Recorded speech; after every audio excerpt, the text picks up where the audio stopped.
Hello friends, welcome to maths education 96 YouTube channel. ये video medical assistant और जो JEE की पोस्ट की तैयारी कर रहे हैं यानी एलडीसी की पोस्ट की तैयारी कर रहे हैं उनको अपनी एग्जाम की प्रिपरेशन कैसे करनी है, तैयारी कैसे करनी है, कौन कौन सी गलतियां नहीं करनी है, कौन कौन से टॉपिक्स ऐसे पढ़ने हैं जिनसे आप अपने जो नंबर्स हैं वो गेन कर सकते हो, बढ़ा सकते हो। तो इसके ऊपर आज विस्तृत एक वीडियो आपको देखने को मिलेगा। तो देखिए, डिस्कस करते हैं। पहले बात करते हैं जो आपकी जेओए की पोस्ट है यानी एलडीसी की जो पोस्ट है, बाबू की जो पोस्ट है, उसकी बात कर लेते हैं। फिर बात करेंगे मेडिकल असिस्टेंट की। दोनों की बारी बारी में बताना चाहूंगा। बिल्कुल ये वीडियो आपको डिस्क्राइब वीडियो मिलेगा सिलेबस के लिए कि कौन से टॉपिक्स आपको पढ़ने में हेल्प करेंगे और आपके नंबर्स गेम करेंगे। तो देखिए, बात करते हैं जेओए की पोस्ट यानी एलडीसी के लिए।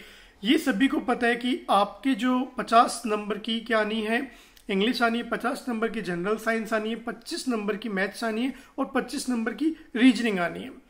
तो देखिए, सबसे बड़ी जो बात है 2.30 मिनट्स यानी 2 घंटे 30 मिनट में आपको कंप्लीट करना है। जो टाइम मैनेजमेंट है ये हो जाएगा, बट देखिए मोस्ट इंपोर्टेंट जो आपको करना है वो एक चीज पे ध्यान देना है। सबसे पहले आपकी रिटन एग्जाम पे ये बात आप लिख के चलिए। जो जेईई की पोस्ट वाले हैं, मेडिकल असिस्टेंट वाले हैं, उनके लिए देखिए फर्स्ट जो फेस है वो रिटन एग्जाम है। अगर आप रिटन एग्जाम फाइट कर ले तो उसके बाद कुछ भी नहीं है। जैसे मैं जो ट्रेडमैन फायरमैन वाले बच्चे होते हैं उनको बोलता हूं कि अगर आप फिजिकल कर लेते हो तो 90% चांस आपके हो जाते हैं कि आप जॉब लग जाओगे 41 FAD के लिए। वैसे ही मैं आप लोगों को बोल रहा हूं, अगर आप रिटन एग्जाम क्वालिफाई कर लेते हो जेओ की पोस्ट वाले और मेडिकल असिस्टेंट वाले, तो आप क्या कर सकते हो, आगे की जो प्रोसेस आपके मेडिकल है जेओ की पोस्ट में, टाइपिंग टेस्ट, वो इजीली कर पाओगे। तो देखिए, अब मेन मुद्दा है कि आप रिटन एग्जाम में ऐसा क्या एफर्ट लगाओ कि आपकी रिटन एग्जाम सही हो जाए, ठीक है, यानी क्वालिफाई कर जाओ। तो जेईई की पोस्ट वालों को मैं बताना चाहूंगा, सबसे पहले जो आपका मोस्ट इंपोर्टेंट टॉपिक है रीजनिंग, जिसमें सबसे ज्यादा नंबर्स आने की प्रोबेबिलिटी रहती है कि उसमें सबसे ज्यादा नंबर्स आ सकते हैं। 25 क्वेश्चन आपको देखने को मिलेंगे। तो देखिए, 15+ क्वेश्चन जो नहीं पढ़ की जाएगा, जिसने कभी पढ़ाई नहीं की होगी अच्छे से, जो ट्रेडमैन फायरमैन का बंदा है वो भी कर देगा। बात है उन 10 क्वेश्चनों की, 15 से आगे जो 20 और 25 वाले 10 क्वेश्चन है उनकी लड़ाई है। उनके लिए देखिए, मोस्ट इंपोर्टेंट 1-2 क्वेश्चन आपको ब्लड रिलेशन से देखने को मिलते हैं। तो ब्लड रिलेशन का जो क्वेश्चन है वो आपको एकदम से स्ट्रोंग होना चाहिए। ब्लड रिलेशन से मतलब समझ रहे हो, ये दोनों के लिए है जो मेडिकल असिस्टेंट और जेईई की पोस्ट की तैयारी कर रहे हैं। मैं बता देना चाहूंगा, ब्लड रिलेशन ये होता है कि उसके मामा की बेटी उसकी भतीजी की रिलेशन ये है, यानी एक्स उसके मामा का लड़का है, वाई उसकी माता है, तो उनके बीच में क्या रिलेशन होगा। ऐसा एक कॉम्प्लिकेट क्वेश्चन आएगा। ऐसा क्वेश्चन आपको ट्रेडमैन फायरमैन में भी देखने को मिलेगा, बट वो थोड़ा इजी होगा। बट आपको जो क्वेश्चन देखने को मिलेगा जेईई की पोस्ट वालों को और मेडिकल असिस्टेंट वालों को, वो लॉजिकल क्वेश्चन होगा, ठीक है। उसमें आप डायरेक्ट अगर डायग्राम से भी बनाना चाहो या डायरेक्ट पुट करके भी देखना चाहो तो आप वैल्यू नहीं निकाल पाओगे कि आपको ये रिलेशन निकालना है तो उसकी वैल्यू क्या होगी, मामा होगा, भांजा होगा, कैसे क्या होगा। थोड़ा सा आपको अपना माइंड यूज करना होगा। तो देखिए, ऐसे क्वेश्चनों के लिए मैं हमेशा ये बोलता हूँ, खुद का एग्जाम्पल लीजिए। यानी क्वेश्चन में दे रखा है कि भाई राहुल की मामा का बेटा का बुआजी का लड़का, तो खुद पे उस चीज को अप्लाई करिए, ऐसे क्वेश्चन इजीली हो जाएंगे, ठीक है। फिर भी कोई डाउट रहते हैं तो मुझे कमेंट बॉक्स में बताइए। नंबर 1 बात रीजनिंग में, क्योंकि रीजनिंग आपका स्ट्रोंग होना चाहिए। ये बात जो ट्रेडमैन फायरमैन वाले उन पे भी लागू होती है, उनका मैंने एक अलग सेपरेट वीडियो बनाया था, उसमें बता दिया था। बट जेईई की पोस्ट वालों को मैं बताना चाहूंगा और मेडिकल असिस्टेंट वालों को कि रीजनिंग एक ऐसा सब्जेक्ट है जिसके अंदर आप 22-23 नंबर प्लस गेन कर सकते हो इजीली, क्योंकि उसके जो क्वेश्चंस आने हैं वो देखिए लेवल थोड़ा अच्छा मिलेगा, बट आपने इतनी प्रैक्टिस की है तो वो इजीली आपके लिए हो जाएंगे, ठीक है। अब देखिए, दूसरी जो बात करते हैं, आपके ट्रायंगल्स होते हैं, स्क्वायर्स होते हैं। अगर हिंदी में बोले तो आपके आयत हो गया, वर्ग हो गया, त्रिभुज हो गया, चतुर्भुज हो गया, इनसे आपको क्वेश्चंस देखने को मिलेंगे। अब देखिए सर, रीजनिंग में इनके क्वेश्चनों का क्या काम होगा, मैथमेटिक्स में तो फिर भी पूछ लेंगे।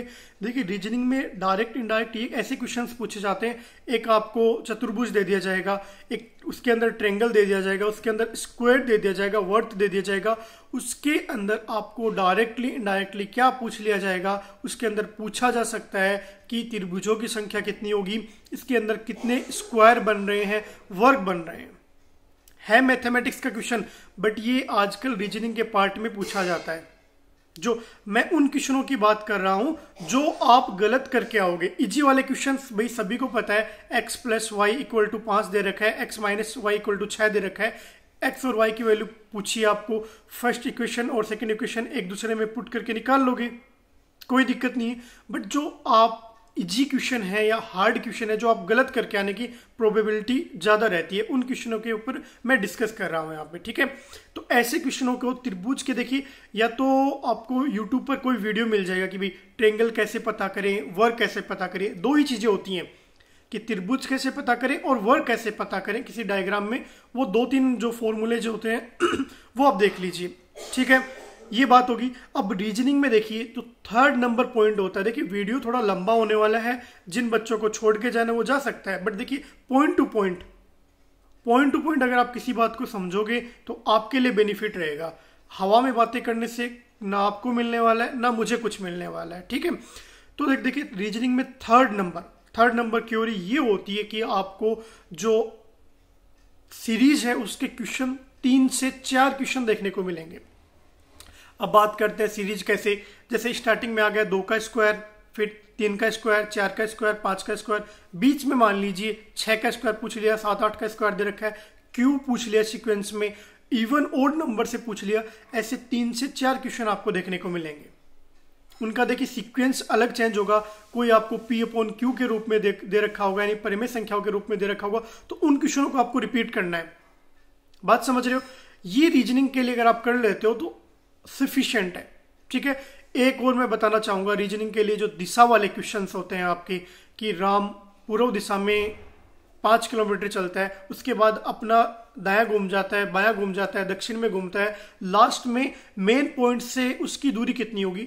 ऐसे क्वेश्चनों में 101% अगर दूरी पूछता है तो एक ट्रेंगल बनेगा, ट्रेंगल यानी त्रिभुज बनेगा। त्रिभुज की 2 भुजाएं उसमें दी होंगी, तीसरी भुजा आप निकाल सकते हो कैसे, कर्ण स्क्वायर इक्वल टू आधार स्क्वायर प्लस लंब स्क्वायर, लाल बटा काका, निकाल सकते हो, इजीली हो जाएगा, ठीक है। अब बात करते हैं मैथमेटिक्स की।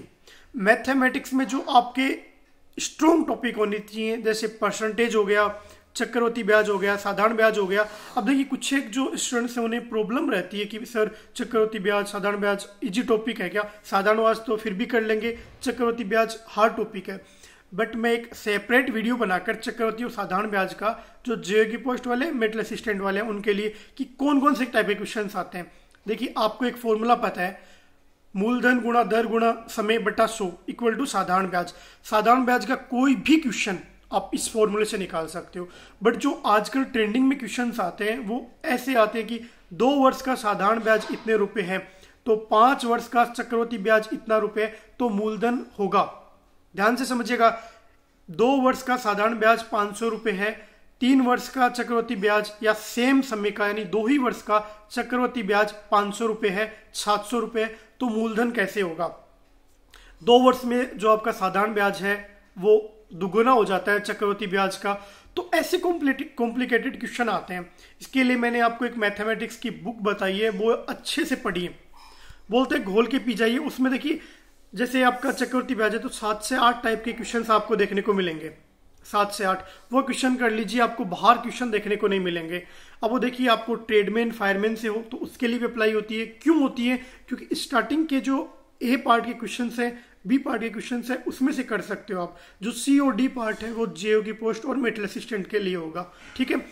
एक आपको जो आपका एवरेज का टॉपिक है, औसत का टॉपिक है, वो काफी इजी होता है A/B समानुपात B/C। समानुपात और अनुपात दोनों को साथ लेके चलोगे अच्छे से डिफाइन कर पाओगे। अनुपात में जैसे आपको ये दे दिया कि भाई 500 रुपए है, ठीक है, इतने टाइम के लिए खर्च करता है। दूसरा कोई व्यक्ति है B, वो इतने टाइम के लिए खर्च करता है 700 रुपए।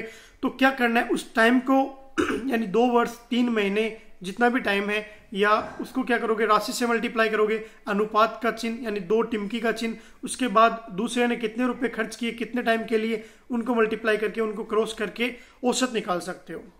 और समानुपात में क्या होता है, A इक्वल टू डी होता है, समझ रहे हो, A अपॉन डी।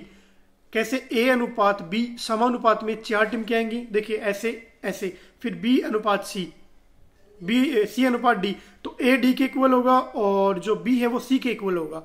तो इनकी कुछ एक प्रॉपर्टी हैं जो अगर आप किसी भी बुक से पढ़ोगे इजीली कर पाओगे। ये बात हो गई इजी टॉपिक। अब आपकी बचती है मोस्ट इंपॉर्टेंट जेओ के लिए और जो एलडीसी की पोस्ट है और मेटल असिस्टेंट के लिए क्षेत्रमिति, त्रिभुज, आयत, वर्ग, इनके लिए। तो देखिए एक फॉर्मूला मैं आपको बताऊंगा, देखिए ध्यान से सुनिएगा, एक फॉर्मूला जो सारे क्वेश्चंस आप कर लोगे। कौन से क्वेश्चन हो जाएंगे, 4 मल्टीप्लाई माध्यिका स्क्वायर इक्वल टू 3 मल्टीप्लाई भुजा स्क्वायर। बात समझ रहे हो, ये एक ऐसा फॉर्मूला है जो आपको ट्रायंगल में भी मदद करेगा, आयत में भी मदद करेगा, वर्ग में भी मदद करेगा, समांतर चतुर्भुज में भी मदद करेगा, जितने भी आपके चतुर्भुज बनते हैं उन सब में मदद करेगा। बट आपको इसको अप्लाई नहीं कर सकते, जो बेलन होता है, गोला होता है, उनमें आप इसको इजीली अप्लाई नहीं कर सकते, अप्लाई कर सकते हो। बट ये एक देखिए कैसे आपने ट्रायंगल बनाया, समद्विबाजु समद्विबाहु त्रिभुज, इसकी 2 भुजाएं बराबर होंगी, बीच से आपने एक लाइन निकाल दी, वो आपकी माध्यिका भी होगी, वो आपका लंब भी होगा, वो जो 2 आपकी भुजाएं दे रखी है उनका समद्विभाजक भी होगा। मैं इसके ऊपर एक सेपरेट वीडियो बनाकर आपको बता दूंगा कि ट्रेडमैन फायरमैन वालों को कौन से टॉपिक्स में कैसे करना है। ये फॉर्मूला याद रखना है। इनके देखिए क्षेत्रमिति फॉर्मूला बेस्ड क्वेश्चन आएंगे डायरेक्ट आप, ठीक है। क्षेत्रमिति के आपको डायरेक्ट फॉर्मूला बेस्ड क्वेश्चंस आने चाहिए। एक जो चीज समझने वाली होती है, 2 आपको समांतर भुजाएं दे रखी हैं, ठीक है, पैरेलल भुजाएं दे रखी हैं AB और CD, इनके बीच में अगर कोई भी लाइन खींच दी जाएगी, सीधी रेखा, टेढ़ी रेखा नहीं, सीधी रेखा, तो उसकी लंबाई सदैव बराबर होगी। तो जो वर्त के क्वेश्चंस आने हैं, आयत के क्वेश्चंस आने हैं, उनमें वैल्यू आपको काम में आएगी। जैसे अगर जो स्टूडेंट्स पढ़ रहा होगा उसे पता होगा कि आयत में क्या प्रॉपर्टी होती है, आमने सामने की भुजाएं इक्वल होती हैं। तो 2 भुजाएं देखिए एकदम ऐसे होती हैं, ये फिंगर तो आपको आगे जाके टच हो जाएंगी, बट वो बिल्कुल ऐसे होती हैं, टच नहीं करेंगी, उनके बीच की डिस्टेंस निकालनी पूछी जा सकती है। तो कुछ एक मैं आपको फॉर्मूले करवाऊंगा जो आपके लिए काफी इजी रहेंगे। बात समझ रहे हो, तो उनके ऊपर फॉर्मूला बेस्ड क्वेश्चन डायरेक्टली पूछे जाते हैं दोस्तों, है ना। तो क्षेत्रमिति देखिए अगर आपने समझ ली ढंग से तो आपके सारे कॉन्सेप्ट क्लियर हो जाएंगे। बात समझ रहे हो, अगर आप उसको समझे नहीं सही से तो 3 से जो 4 क्वेश्चन आने वो सारे गलत करके आ जाओगे। हो सकता है डायरेक्टली आपको 1-2 क्वेश्चन तो फॉर्मूला बेस्ड पूछा जा सकता है। बात समझ रहे हो, तो ये हो गया मैथमेटिक्स के लिए। क्षेत्रमिति आपको मोस्ट इंपोर्टेंट करना है, फॉर्मूले रट के चले जाइए, वैल्यू पुट करिए, आंसर निकाल लीजिए। और मैं एक जल्दी काफी है कि जो क्षेत्रमिति का टॉपिक है वो आपके ट्रेडमैन फायरमैन में भी है, जेओ की पोस्ट के लिए भी है, मेटल असिस्टेंट के लिए भी है। तो एक अलग से वीडियो बना के लेके आऊंगा कि कौन से फॉर्मूले आपको डायरेक्ट याद रखने की, क्वेश्चन में डायरेक्ट वैल्यू पुट की और आपका आंसर आ गया। ध्यान से समझिएगा, इस वीडियो को केयरफुली देखना है, ठीक है। अब बात कर लेते हैं जेओ की पोस्ट वाले के लिए जो इंग्लिश है। इंग्लिश की मैंने आपको एक बुक बताई थी, उससे बाहर कुछ भी नहीं जाएगा। जो आपका करेक्ट ऑफ द वर्ब है, आपका एंटोनिम है, सिनोनिम है, सीन अनसीन पैसेज है, एक्टिव वॉइस, पैसिव वॉइस है, ठीक है, एरर वाले क्वेश्चंस हैं, वो सारे आपको पढ़ने पड़ेंगे। क्यों पढ़ने पड़ेंगे, देखिए एक तो ये मैं मैथमेटिक्स का स्टूडेंट रहा हूँ, मैथमेटिक्स रीजनिंग में आपको पढ़ा सकता हूँ, जनरल साइंस आपको मैं कुछ एक टॉपिक्स बता सकता हूँ, बट इंग्लिश के अंदर देखिए आपको खुद का एफर्ट लगाना होगा। जो इंग्लिश जिस बंदे की थोड़ी सी स्ट्रांग होगी ना, वो बंदा निकल जाएगा, उसकी बंदे की एग्जाम निकल जाएगी। तो उसमें देखिए मैंने एक बुक बता रखी है, कौन से वीडियो कैसे पढ़ने हैं, उससे देखोगे तो बेहतर रहेगा, क्योंकि मैंने उस पर टिक मार्क कर रखा था। अब बात करते हैं जनरल साइंस की। जनरल साइंस में क्या आता है, वो 50 क्वेश्चन में क्या आएगा वो आपको देखने को मिलेंगे। इंडियन हिस्ट्री, कल्चर यानी इतिहास, भूगोल आपको देखने को मिलेगा, कला एंड संस्कृति आपको देखने को मिलेगी, फिजिक्स, केमिस्ट्री, बायो आपको देखने को मिलेगी, करंट अफेयर्स आपको देखने को मिलेंगे। बात समझ रहे हो, तो इन टॉपिक्स को जितना आप क्या करोगे, प्रैक्टिस करोगे, उतना आपके लिए बेनिफिट रहेगा। अब बात करते हैं मेटल असिस्टेंट वालों की। मेटल असिस्टेंट वालों को मैं हर बार एक बात बोलता हूं कि आपका जो लेवल है वो ग्रेजुएशन लेवल का है, यानी आपका यूजी कंप्लीट है, ग्रेजुएशन आपने कंप्लीट की है। बट देखिए जो क्वेश्चंस होगा ना उनका लेवल आपको देखने को मिलेगा। आप अगर तैयारी कर रहे हो तो तैयारी छोड़ दीजिए, तैयारी करनी है तो अच्छे से तैयारी करनी है, ठीक है। सारे जो कॉन्सेप्ट है वो आपको फिंगर्स पे याद होनी चाहिए। अगर मैथमेटिक्स की बात करूँ तो क्षेत्रमिति आपके जो नंबर्स हैं वो गेन करेगा, डायरेक्ट आपको फॉर्मूले याद होने चाहिए। मैं एक वीडियो के माध्यम से भी आपको एक बताने का प्रयास करूंगा कि कौन कौन से फॉर्मूले आपके लिए लाभदायक होंगे जो आप एग्जाम में अप्लाई कर सको, विद डायग्राम समझाऊंगा मैं, क्योंकि मैथमेटिक्स में करवा सकता हूं। तो क्षेत्रमिति एक दिन में पूरा वीडियो आपके लिए बना के सेपरेट वीडियो आपको देखने को मिलेगा। और मैं एक चीज करने वाला हूं, संडे को जो ट्रेडमैन, फायरमैन, मेटल असिस्टेंट और जेओ की पोस्ट की तैयारी कर रहे हैं उनका एक कंप्लीट टेस्ट आपको देखने को मिलेगा। उस टेस्ट को देख दीजिए आप, है ना, आपको अपना लेवल देखने को मिलेगा कि मैं कहाँ हूं भाई साहब। बात समझ रहे हो? अब अगर अपना लेवल पहचानना है तो उस टेस्ट को जरूर देना। अब मेटल असिस्टेंट वालों को देखिए, मैं कहूंगा रीजनिंग के अंदर आपको एक भी क्वेश्चन गलत नहीं करना है। 25 ऑफ 25 अटेम्प्ट कर सकते हो अगर आप करना चाहो तो। देखिए क्वेश्चन का लेवल थोड़ा मिलेगा बट क्वेश्चन वही होंगे। थोड़ा सा क्वेश्चन घुमा के अगर आपको पूछ ले तो उससे डरना नहीं है, ठीक है। ब्लड रिलेशन वाले क्वेश्चंस हैं, जैसे आपके सीरीज वाले क्वेश्चंस हो गए, टेबल वाले क्वेश्चन आपको देखने को मिलेंगे, यानी एक वर्ताकार टेबल के चारों तरफ ए बी डी बैठा है, बी डी के दाएं बैठा है, वो उसके सामने बैठा है, ऐसे क्वेश्चंस आपको देखने को मिलेंगे। वो टेबल वर्ताकार हो सकती है, चौकोर हो सकती है, वर्गाकार हो सकती है, कैसी भी हो सकती है। इंग्लिश के लिए जो बुक बता दी उसमें सी और डी पार्ट अगर आप पढ़ लेते हो तो आपके लिए हो जाएगा आपका काम। दूसरी बात देखिए आपकी पोस्ट कितनी है, पोस्ट के अकॉर्डिंग तैयारी करनी होती है। अगर यही आपकी पोस्ट 100-200 होती तो आपका इजीली निकल जाता, बट आपका जो फाइट है वो आप जैसे लोगों से है।